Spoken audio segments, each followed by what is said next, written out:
that I keep on running out of memory with.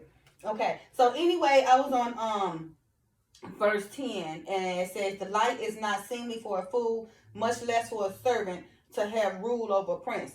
So like it's saying, the light is not seemly for a fool. A foolish person don't even know the light, right? They don't even know of folly and pettiness and wickedness and all that kind of stuff, right? They don't know, what is the light, because they don't know how to be the light, and much less for a servant to have rule over the prince. So a person who a fool, how can they be a servant?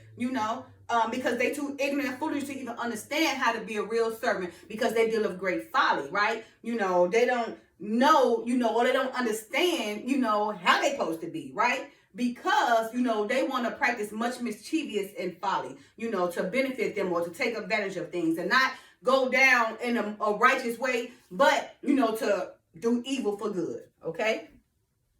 All right, verse 11. The discretion of a man deferred his anger, and it is his glory to pass over a transgression.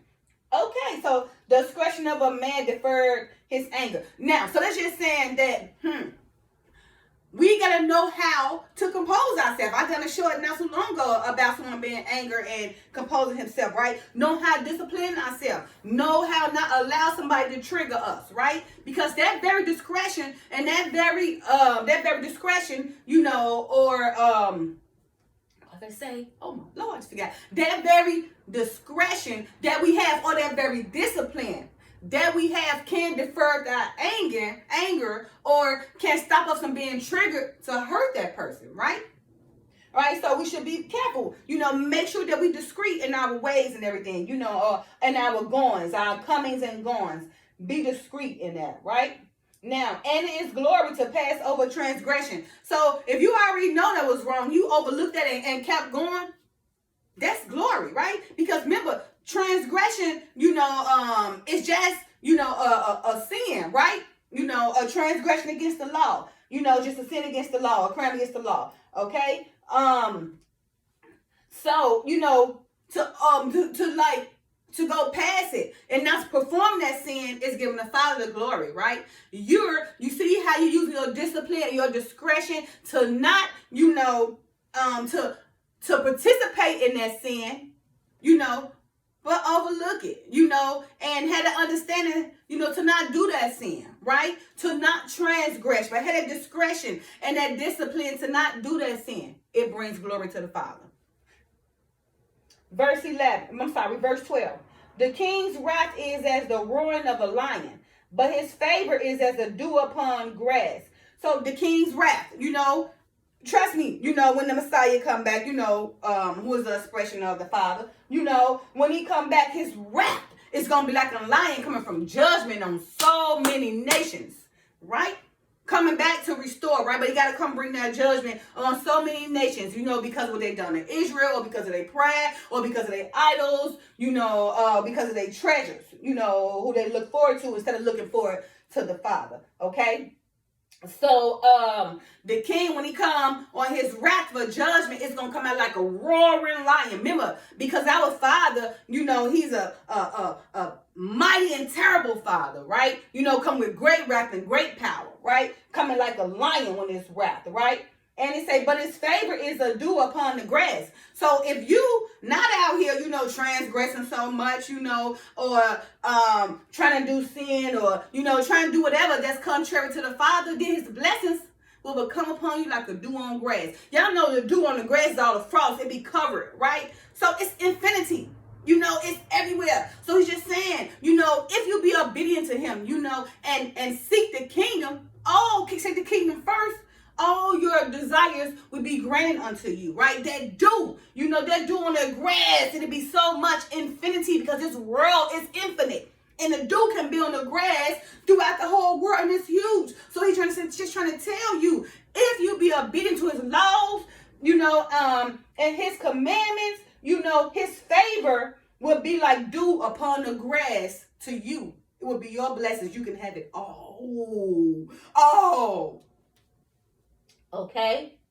Verse 13. A foolish son is the calamity of his father, and the contentions of a wife are a continual dropping.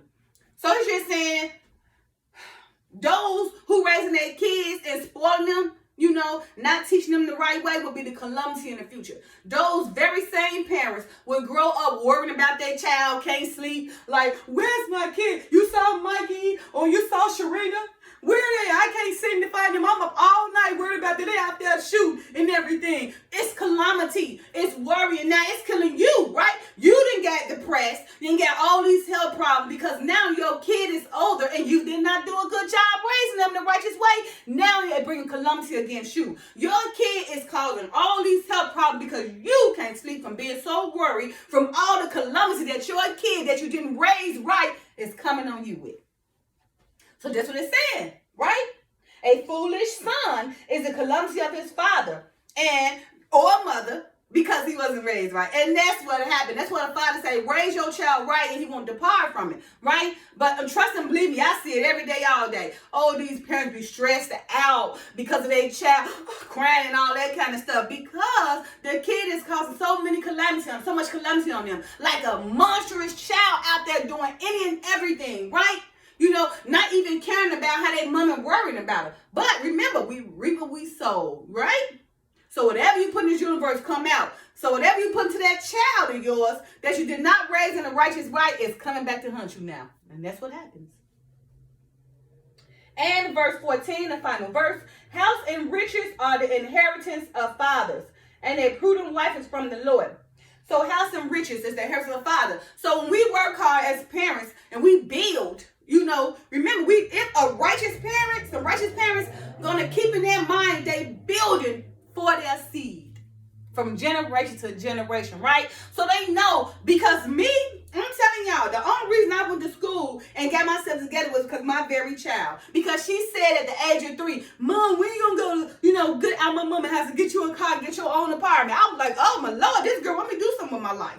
So I had to do something with my life, right? So it was my child. Remember, the child shall lead the way, right? It was my child that pushed me to do something to build so that she may inherit my ways or inherit my heir or whatever I have, right? That she may follow so she can go do the same thing for her children. From seed to seed, to put that, that strength in them, that productivity in them, that want in them, that ability to go out there and make it do. Right? Or, having something for my child, to look forward to when I die. My inheritance, right? Because your very reason on earth, if you got kids, is to work for those children so they can't take your inheritance, right? But a foolish parent don't even think that they got kids. They look at the kids as a liability, and they feel like the kids should take care of themselves even though they birthed them. No. So that is a foolish parent to think that they're not on this earth and to birth this child to think that it's not their job to be inheritor for their children. All right, you guys. So that was verses 1 through 14, Proverbs chapter 19. I will read 15 to 29 next week. Now, again, please accept my apologies. Oh my goodness, this was the first for this week, huh? First, I had a call from my job. I had to leave y'all and go up in there and get on that computer for a second to see what was going on. Then I ran out of memory. Well, but I still got that word though, didn't I? I got it through to y'all. Okay. So, anyway, you guys, I hope this spoken word, is a help to you guys out there and everything. I hope, whatever I'm doing by bringing this word and everything is helping you guys, right? Because like I said, look, I can't save everybody, right? But the Father said when he had that 199 he still had, but that one got away. He went to go after that one sheep, right? After that one sheep, that's my job to save that one sheep. Okay? All right, you guys. You guys enjoy your Tuesday and read Proverbs. You got to read Proverbs because it will help you. I am telling you right now, Proverbs, it's our everything. Okay? It's to help our mind, our body, and our soul. It's to help us walk through life and understand people and understand how life works, right? Proverbs. Read Proverbs KJV version. It is the wisdom of Solomon, and it will help you gain wisdom if you're not reading Proverbs in folly. If you're not reading Proverbs, think you manipulating or deceiving somebody, or you trying to learn to go deceive somebody because you learned wisdom. It don't work like that, because the Father do reign on the just and unjust, and he do help the evil too. Because remember, it's got to be a balance. Where there's good, there's evil. But it's up to you to make a decision to follow evil or good, okay? Proverbs will help you with your wisdom. It will help you gain a better understanding, okay, of who you are and how to walk to life, and, how to, gain the courage to stand against those things that you can't control. How, to endure to the end.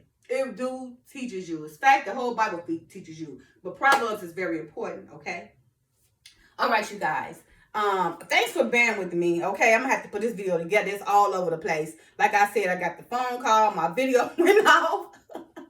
So bear with me today. This is a Tuesday, right? Spoken Word Tuesday, that is. All right, you guys. Don't forget to like, subscribe, share, and comment. Bye now.